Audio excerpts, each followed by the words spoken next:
Hey guys, it's Holly here and welcome back to my channel. Thank you for joining me. So today's video is inspired by a wonderful infographic actually, which was originally prepared by Dr. Eric Helms. And we actually have an adapted version of this pyramid in our books, The Complete Contest Prep Guide and Fat Loss Forever.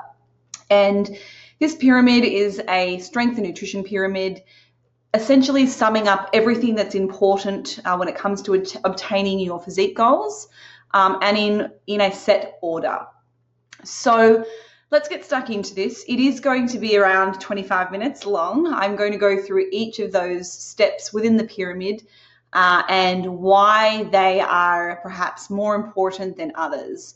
And the whole reason this video came about is because I had, interestingly, today I was doing some client check-ins and 2 people or 3 people actually asked me something similar as they're just about to undertake a diet phase. They've been in a heavy in an off-season reverse dieting, and they all had a similar question about nutrient timing now that they're going into a fat loss phase. So this video will address meal timing, nutrient timing, and meal frequency. But it will be discussed a little bit later into the video. So if you are keen to hear and learn about that, stick around as we will get there at the end. So first and foremost, we'll start with the base of the pyramid, and that is energy balance. So when it comes to obtaining your physique goal, energy balance is important, funnily enough. Calories in versus calories out. Yes, it matters. So I'm going to approach this from the sense that you are potentially starting a diet. So first and foremost, if your calories, if the energy from food that you are consuming exceeds the amount of energy you are expending through activity during the day, you will gain weight. Simple as that. If they are balanced, if the amount of energy and calories you consume from food are equal and matched to that which you are expending during activity, your weight will be maintained. And there's going to be some fluctuation probably from day to day. And we have a maintenance calorie range, which lies probably in the realm of, say, 100 calories, high or low.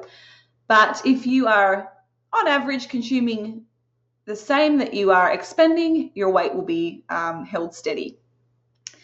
If you want to lose weight, you need to be consuming less energy from food than you are expending through activity. So calorie balance does matter. And a lot of people will, inquire about coaching, or you hear people talk about this all the time. Oh, well, I set my targets at 1,500 calories and I wasn't losing weight. So, but I was in a deficit. I'm sure I was in a deficit. Well, no, you weren't. If you're not losing weight, you're not in a deficit. So I think making sure that you have accurately set your targets to reflect your goal is so important. There are many different calculators available online that you can use to predict what should be a deficit or what should be a surplus if you're trying to gain muscle. But you are an individual, and somewhere along the bell curve, there are going to be people that are outliers that fall lower or that fall higher than what is predicted as normal. So someone with a really slow metabolism who perhaps has been yo-yo dieting for years probably is going to fall on the lower end. And what an equation might predict will be incorrect for them. That would still put them in a surplus. So there's always going to be unique situations like that. So what I would suggest in that case is to determine your maintenance calories, track what you eat, weigh yourself every day, be consistent with your training, and see what happens to your weight. Simple as that. So yes, energy balance is super important. Probably the most important thing when it comes to achieving your physique goal. The other thing that's really important, and so many people get this wrong, is training and exercise and the modality, the training type. So again, I'll be out for dinner with a new group of friends and someone hears that you are somewhat involved in the nutrition side of things, And they'll be like, oh, so what supplements should I take? Oh, I heard there's this great fat burner. It's like the last thing that we need to even consider when it comes to achieving your goals. It is for the elite athletes. It's for the pros, the people that are doing everything else right. And now they're trying to get a 1% edge on their competitor because they've been consistent with all the other things which I'm about to talk about. So exercise, consistency. It sounds really obvious, but you need to be consistent with your training every day, every week. You don't just cycle through, I'll do 2 days this week and then I'll have a week of 5 days, which is awesome. Oh, but I've got something coming up the next weekend. I'll maybe just 2 days this week. That'll do. That is really not a consistent amount of effort. The people that have the best physiques, it is a lifestyle. It is not a question of whether they go to the gym. It is what time. How will I fit this in my schedule? There's just no negotiations. It is a part of their life. So if you aren't consistent with your training, whatever your goal might be, start there. Hit a certain number of training sessions every week and you're doing better than most. So that's important. Consistency, of course. The other thing that I see people doing wrong quite frequently, and not to pick on females, but I am one, so I guess I'm picking on myself, and it used to be me, is that they are doing the wrong type of training for their desired physique goal. So a lot of women will come up to me and say, I love your physique, you have a really good body. And thank you. Yes, I've worked really hard for it. And the first thing they'll say is, oh, how much cardio do you do? What do you do for your cardio? This would be for someone that is very novice. I'm aware that people that are in the lifting game have a pretty different mindset on it. But for those that aren't involved in resistance training or weights training, they would probably assume that I do a lot of exercise, just general activity. So most common is that women will be doing double the amount of cardio than what their resistance training targets or frequency is. They might have 4 sessions that they do of their HIIT 45 session. Maybe they go to F45 and they do their cardio workouts. So it's pretty intense. I've done that kind of training. And they only do 2 resistance training sessions a week. Well, that ratio just needs to go the other way. It is far more important to be consistent with resistance training if you want to build muscle. People are worried about, again, picking on females are worried about putting on too much muscle, or they'll say to me, oh, but look, I've already got huge arms, or my thighs are really big already.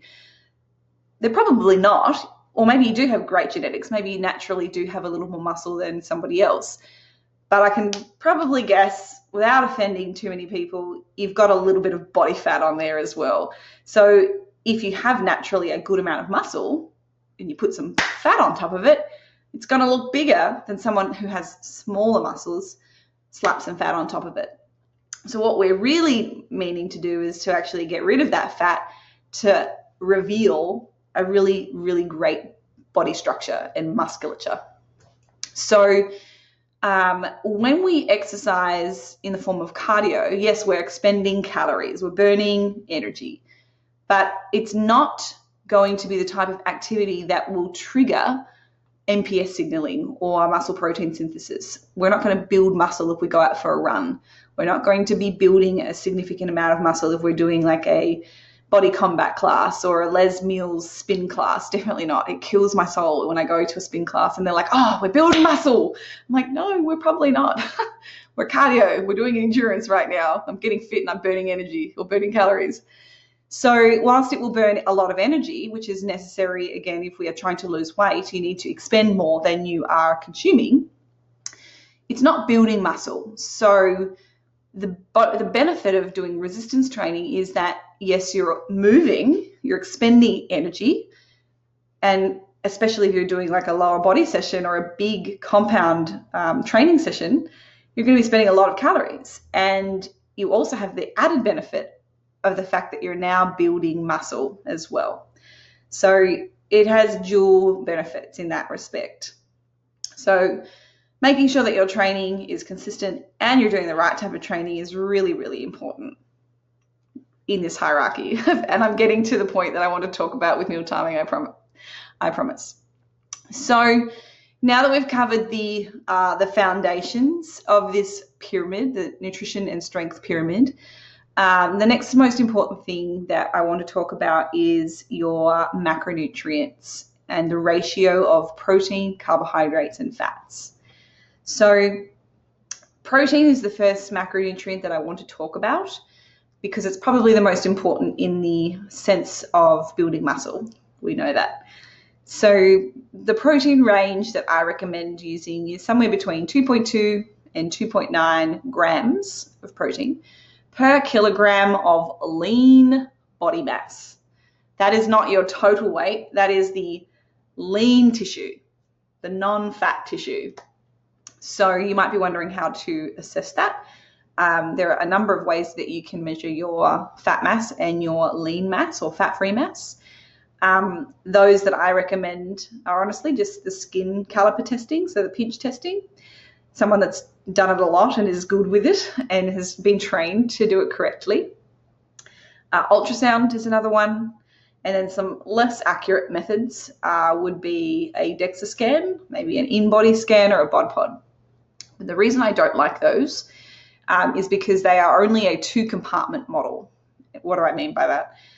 They just assess fat mass and fat-free mass. The fat mass, they might get that right.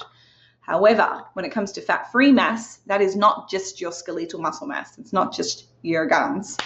That encompasses things like your organs. Our organs are a type of muscle, but it's not skeletal muscle. It also encompasses our epithelial, our skin. It encompasses our hair, our nails, and bone, as well as water. Now, water and our hydration status are really important for these tests because they're going to register as skeletal muscle mass or fat-free mass. So the problem that we often run into is people doing these tests in conditions which are not the same as their last test. So my recommendation, if you're going to use a bod pod, an in-body, or a DEXA, is to make sure that you replicate the conditions of testing. The best scenario would be to go in on a Monday morning after a day of rest. Why do we want to rest? Because we know that if you do a difficult workout, there is going to be some inflammatory response taking place in those muscles. And with inflammation, we draw fluid. Fluid will register as lean or fat-free mass, which might give you a false high reading. So always after a day of rest, first thing in the morning, fasted, no fluid, untrained. Those would be the conditions that I would say are best if you are going to use one of those two-compartment model type testing protocols.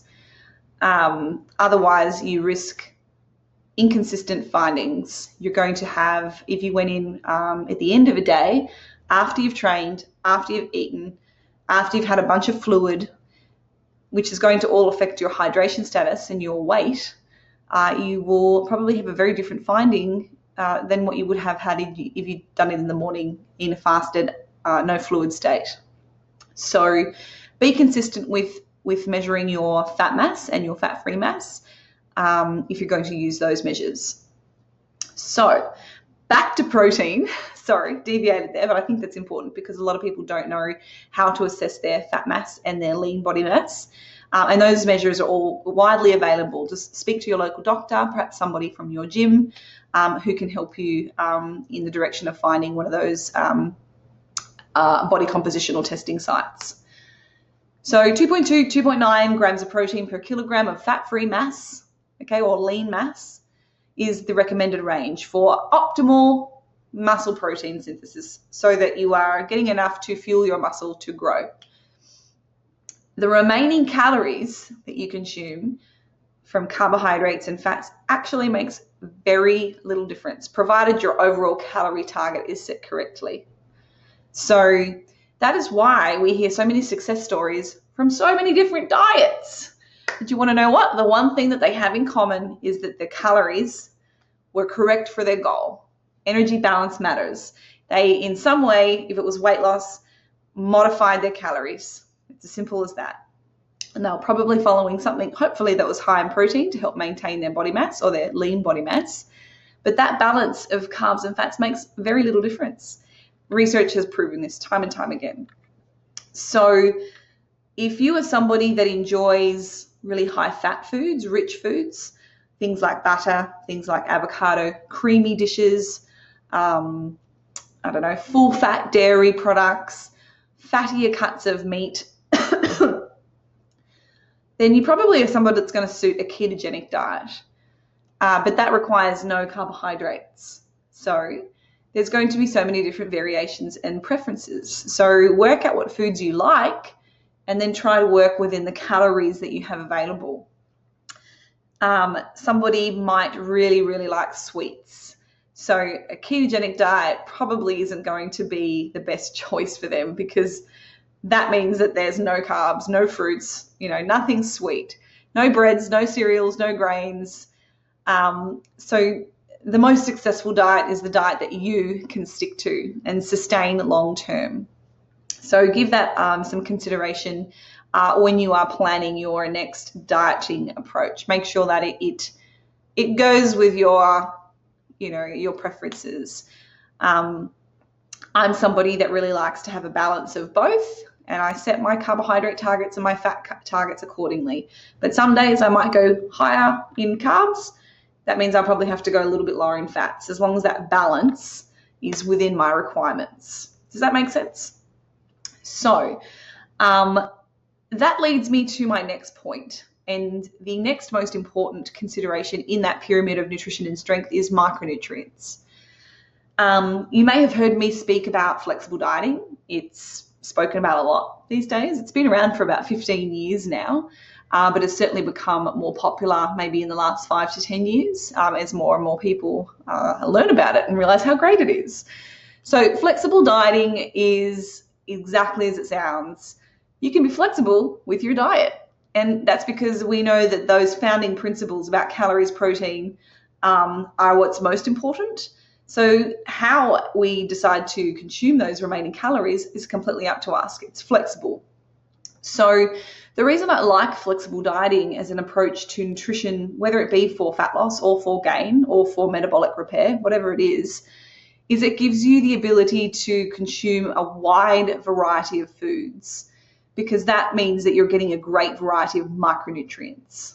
Now, there are going to be some people who absolutely butcher flexible dieting and say, oh, I can eat McDonald's every single day and I still hit my targets. Well, no, that's not healthy, because guarantee if you did it long enough, you'd probably become deficient in a bunch of micronutrients, and you definitely wouldn't be hitting your daily fiber intakes. And those two things are important for health. So despite the fact that we have this flexibility to eat whatever we want, there are no restrictions. There is no food that is off limits, provided you are healthy. Then, it doesn't really matter what you choose. That's why certain diet types, like, for example, the carnivore diet or the paleo diet, and there are a range of others out there, they can be successful when it comes to weight loss, but they are restricting whole food groups. And that means restriction of micronutrients too. So I am somebody that would prefer to recommend a balanced approach to nutrition, because it means that your micronutrient requirements are also being met. Those types of diets are very extreme and they can be quite difficult to adhere to long term. You might have tried a bunch of different diets, whether it's intermittent fasting, timed eating, carb backloading, vegan, keto, I don't know, the list goes on. There are just so many. But if they are really restrictive in one type of food, there's probably only a certain amount of time that you can adhere to that before you start to crave something else. And then your diet changes. So why not just be flexible in the first place and have balance? Because it can work. We know that from a scientific standpoint. So that was my next point. Micronutrients, it does matter. You can't still eat like an asshole without, having some kind of a consequence down the road when it comes to your chronic health or overall health. The next thing I'm going to talk about is micronutrients. Sorry, the next thing I'm going to talk about is meal timing and meal frequency. And this question was actually asked about 3 times from three different clients of mine today as they started to embark a little further into their diet approach. So meal timing is important when it comes to maintaining your lean body mass and optimizing your body composition, but only when all those other things that I've just spoken about are being done. Okay, it is not as important as those things, but there is some benefit to have if you are able to follow something that is a little bit more structured when it comes to meal timing. So the first macronutrient I'm going to talk about is protein. There is a phenomenon that we know to be called as the refractory period. So it's a period of about 2 to 3 hours where muscle protein synthesis has been initiated. It has been maximally stimulated through resistance training and through consumption of protein. And by throwing in more protein doesn't increase the rate of muscle protein synthesis. It's just on, okay? It's doing what it needs to do to create new muscle tissue or to maintain it if you're in a deficit. So after that 3-hour period or that window, and it can be longer depending on the situation of the individual, but we'll use as a rough estimate or a rough guideline 2 to 3 hours, then it starts to trickle back down. So our blood plasma levels of leucine, which is one of the amino acids responsible for stimulating mTOR and protein synthesis, it starts to decrease and return towards baseline. Once it's back to baseline, hey, guess what? Let's have some more protein. We'll throw that back in the mix. And all of a sudden, before you know it, the leucine from that protein has stimulated mTOR again.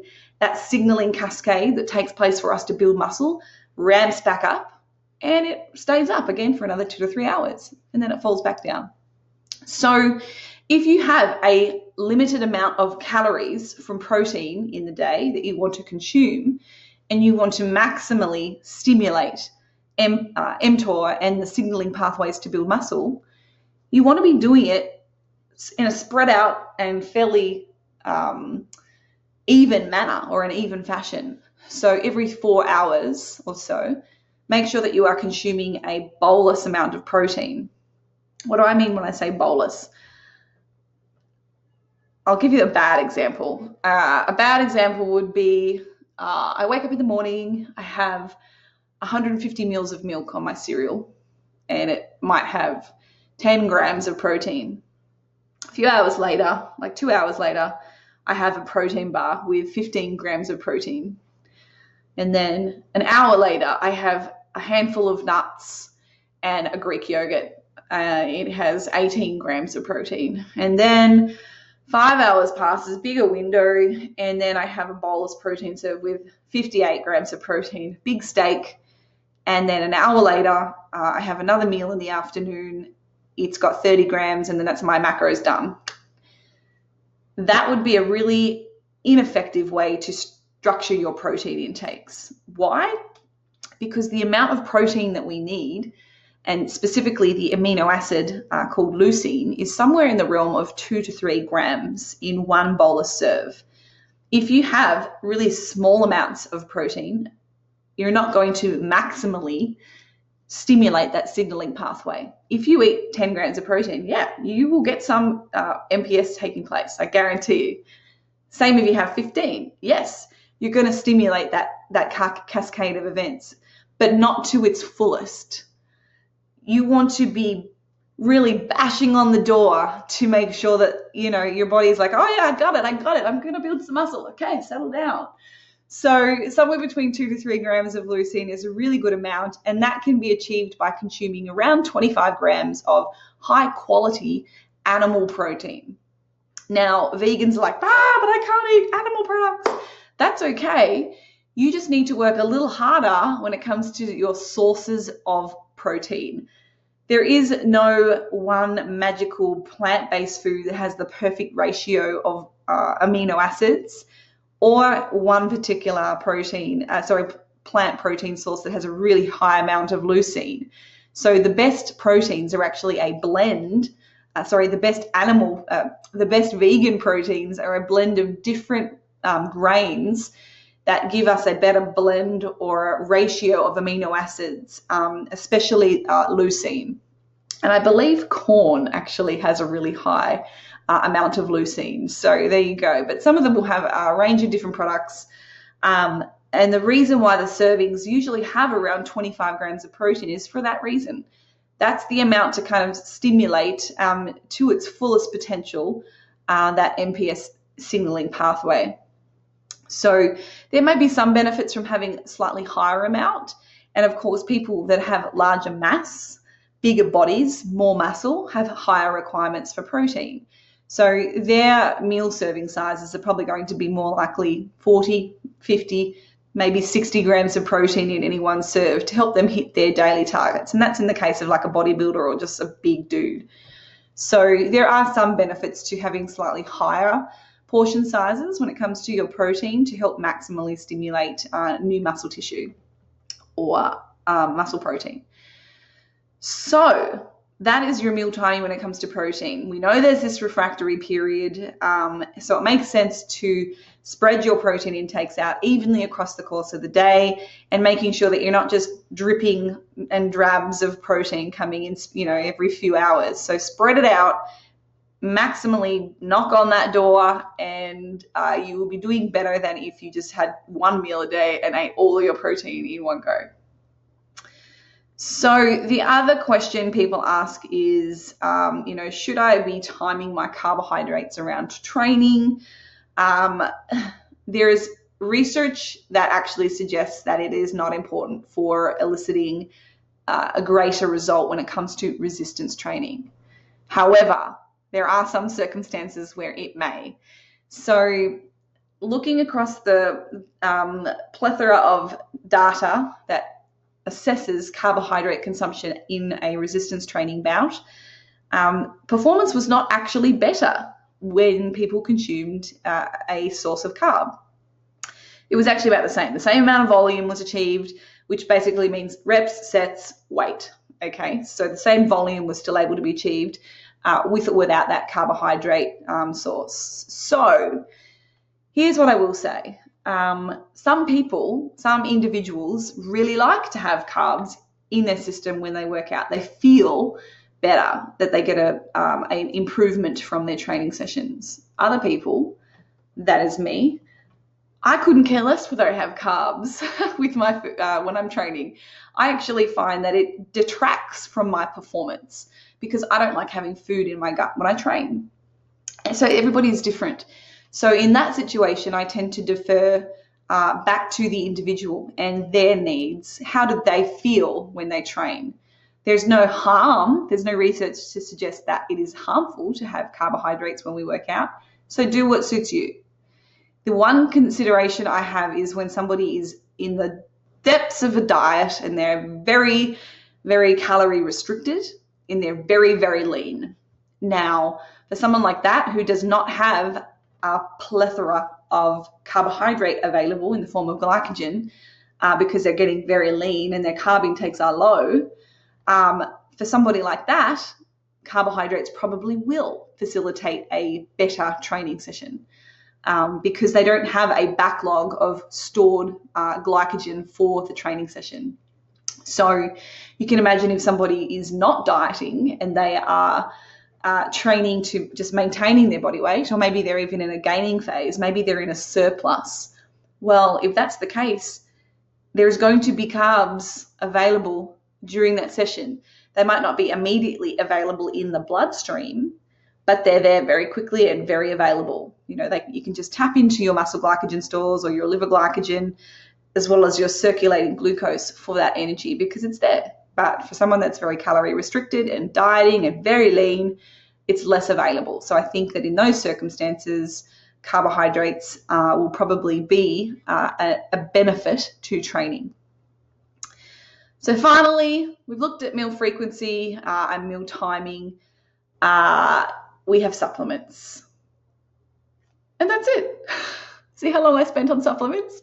There are quite a few that have some very convincing findings. My favorites, of course, are creatine monohydrate. That is the best form and the probably most well-researched of all of the supplements when it comes to performance benefits. So if you're not taking creatine, that is a great one. Beta-alanine, also very well studied across the literature and has performance benefits. What else do I take? I know there's plenty and I just can't think of them right now because they're really not that important in the big scheme of things. Multivitamin, take multivitamin. Krill oil or fish oil, certainly health benefits to those. The DHA and EPA are not types of fats or dietary fats that we can synthesize within our body. It is required exogenously, so from our food source. So if you are not somebody that eats fish very frequently, then probably invest in a krill oil. Seems to have greater bioavailability across the blood-brain barrier compared to just a standard omega-3. So they would be some supplements that I would recommend. Interesting research in fugaxanthin that has been shown in 2 studies to facilitate fat loss. It's a brown seaweed extract. So I take that. There's no data to suggest that it is harmful, but there have been some studies that also counter that say that there is no benefit at all. So I'm willing to bet my dollar on that. I can afford to waste some money on it, then why not? But it's not doing me any harm. So creatine monohydrate, beta-alanine, and caffeine. Of course, caffeine, how could I forget? Certainly shown to decrease perceived rate of exertion and improve performance. So that's another one. 2 to 3 milligrams per kilogram of body weight seems to be the recommended dose for effect. So if you have been having caffeine, keep taking it. If you're not, it'll probably help with your training.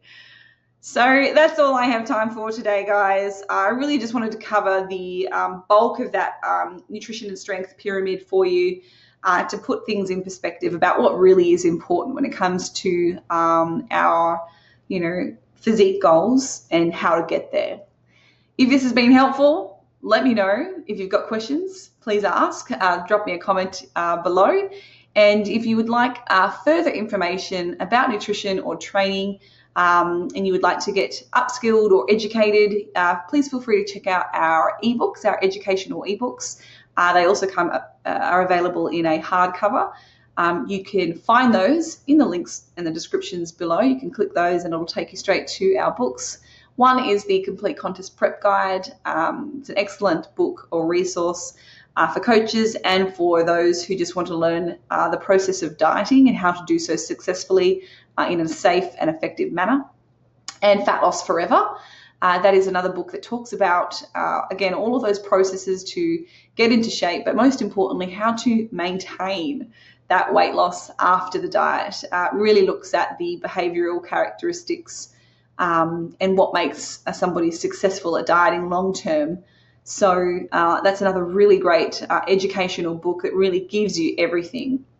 Finally, if you're looking for some nutrition and meal recipe ideas, we also have a couple of books that are macro friendly.